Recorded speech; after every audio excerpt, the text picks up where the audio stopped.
고려아연, 글로벌 히토류 중심으로 떠오르다. 오늘은 저와 함께 여기에 대해서 생각해 보시죠. 고려아연의 주가가 적대적 인수합병, 경영권 분쟁으로 계속해서 시끄럽죠. 이런 과정 속에서 중국의 연계 의혹과 히토류 공급망 속 고려아연의 기업 가치 등 다양한 이슈들이 꿈틀대고 있습니다. 오늘은 고려아연에 대해서 알아보겠습니다. 고려아연은 영풍그룹 산하 주력 계열사로 글로벌 1위의 비철금속 재련 기업입니다. 주식시장에서는 금, 은 관련주로 꼽히고 뿐만 아니라 미중 무역 분쟁 속에 히토류 관련주로도 시장의 관심을 받아왔죠. 고려아연은 아연과 은을 재련해서 생산 판매하는 기업인데 매출 비중 가운데 아연과 연이 절반가량을 차지합니다. 그리고 아연을 생산하는 과정에서 부산물로 은과 금을 생산하는데요. 또한 최근에는 2차 전지 소재인 니켈, 전구체, 동박을 생산하고 폐배터리와 신재생 에너지 관련해서는 수소까지 모두 하고 있습니다. 아연, 연뿐만 아니라 금도 만들고 은도 만들고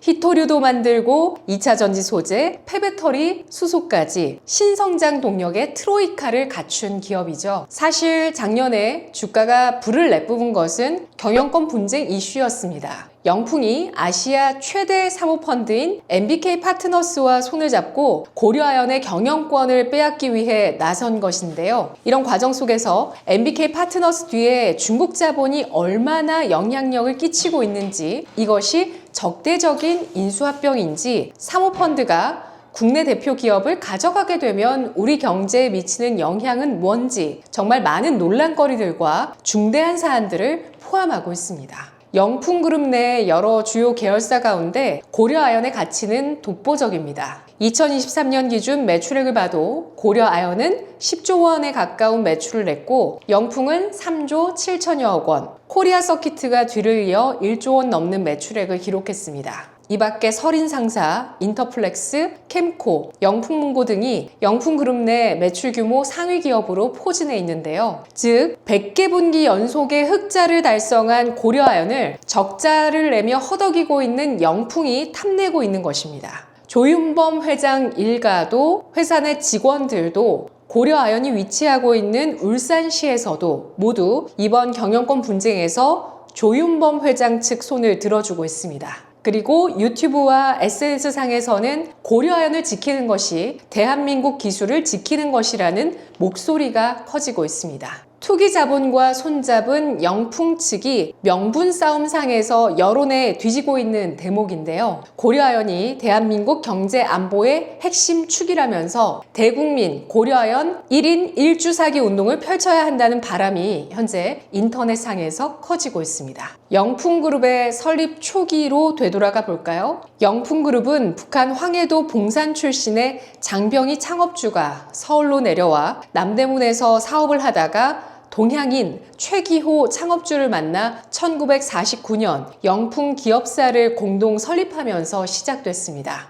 두 사람은 1950년대 무역업을 하면서 자본을 축적했죠. 당시의 무역업은 주로 한국전쟁 이후에 전국에 널려진 탄피를 홍콩으로 수출하고 홍콩에서 전자제품을 수입하면서 이문을 남기는 장사였습니다. 그러다가 1960년 일본 적산기업 연화광산을 인수해서 광산업에 진출해 큰 성공을 하게 되는데요. 그러다가 박정희 당시 대통령이 기왕이면 고부가가치 사업을 해보라고 권유했고 광물을 재련하는 재련소를 세웠습니다. 1970년 경북 봉화에 설립한 영풍재련소가 그 시작이었죠. 영풍재련소는 장병희 일가가 운영했고요. 이게 성공하면서 1974년 울산시 울주군 온산읍에 별도 재련소를 세웠는데 이게 고려아연이었습니다. 고려아연은 최기호 일가가 맡기로 하고 영풍으로부터 자원과 인력을 지원받았던 것이죠. 그런데 세월이 흘러가면서 뒤에 설립된 고려아연 사세가 영풍을 월등히 앞서 나가게 됩니다. 고려아연이 입주한 온산이 산업단지여서 시설과 인원 확장이 용이했던 반면 영풍은 각종 환경 규제에 묶여 시설 증축이 어려웠기 때문입니다. 사세를 불린 고려아연은 독립경영에 나섰고 이 과정에서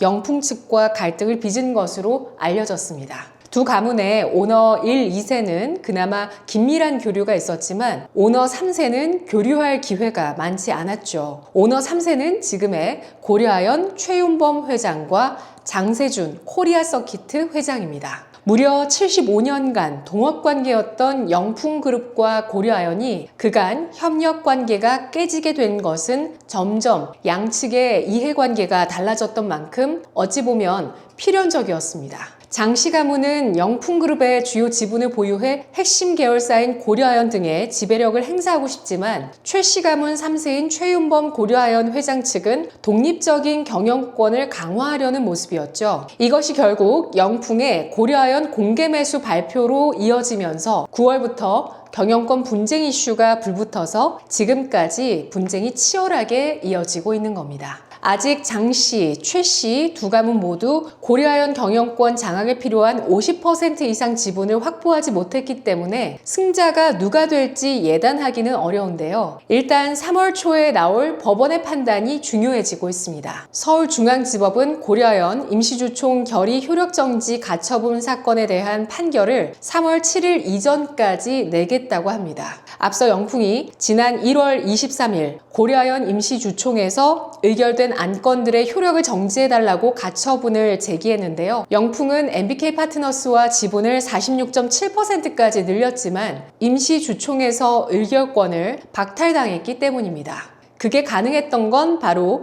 고려아연이 임시주총 전날 고려아연 호주 손자회사 썬메탈 코퍼레이션을 통해서 영풍의 지분 10.33%를 취득해 순환출자 고리를 완성했기 때문입니다. 상법 제369조 3항에 따르면 두 회사가 10%를 초과해 서로의 지분을 갖고 있을 경우 각 회사가 상대 기업의 의결권을 행사할 수 없다는 조항이 있는데 이를 통해서 고려아연이 영풍의 의결권을 막아낼 수 있었고 영풍과 MBK 측에서 이사회 진입에 실패한 겁니다. 이번 가처분 소송에서 핵심 쟁점은 고려아연의 호주 손자회사 썬메탈 코퍼레이션의 우리나라 상법 규정을 적용할 수 있느냐 여부인데요. 영풍 측은 썬메탈 코퍼레이션이 외국 소재 유한 회사여서 상법상 적용받을 수 없다고 보고 있고 고려아연 측은 썬메탈 코퍼레이션이 공시의무 부담 없이 증권 발행만 가능한 주식회사로 봐야 한다고 반박하고 있습니다.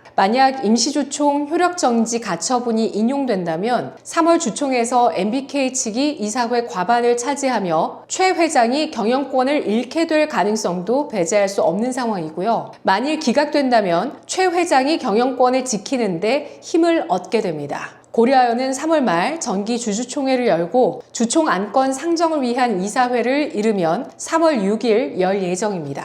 이런 가운데 미국 정치권에서 서서히 파트너스가 고려아연 경영권을 가져가는 건 핵심 광물 공급망에서 중국 영향력이 너무 커지게 하는 것이라며 미국 정부가 이를 국가 안보로 인식하고 선제적으로 대응해야 한다는 목소리가 나오고 있습니다. 미국 공화당 소속 잭넌 연방 하원 의원이 지난 18일 미국 상무부에 MBK 파트너스의 고려아연 적대적 M&A 시도에 대해 우려의 뜻을 전달했습니다. 잭넌 의원은 공개한 서한 내용에서 미국 정부가 국가 안보 문제로 고려아연 적대적 인수합병 시도를 바라보고 선제적으로 대응해야 한다고 전했습니다. 잭넌 하원 의원은 MBK 파트너스를 통해서 중국과 연계된 기업들이 고려아연에 대해 영향력을 확대하려는 움직임이 있다고 보고받았다고 하는데요. 미국이 고려아연을 노리는 아시아 최대 사모펀드인 MBK 파트너스와 중국과의 관계성에 대해서 주목을 하고 염두에 두고 있습니다. 한편 중국은 지난해 9월 자국 안보와 이익을 보호하기 위해 무기와 방위산업의 핵심 소재인 안티모니 수출을 통제했고 올해 들어서는 미국 관세부과의 보복성 조치로 텅스턴, 텔루륨 등 5가지 광물 수출을 통제했습니다. 미국은 핵심 광물을 확보해야 미중 갈등 속에서 우위를 점할 수 있는 상황이고 이는 생존이 걸린 문제가 될 수밖에 없을 텐데요. 국내에서는 고려아연이 인듐, 비스무트, 텔루륨 등 중국에서 통제한 핵심 광물 3가지를 국내에서 유일하게 생산하고 있습니다.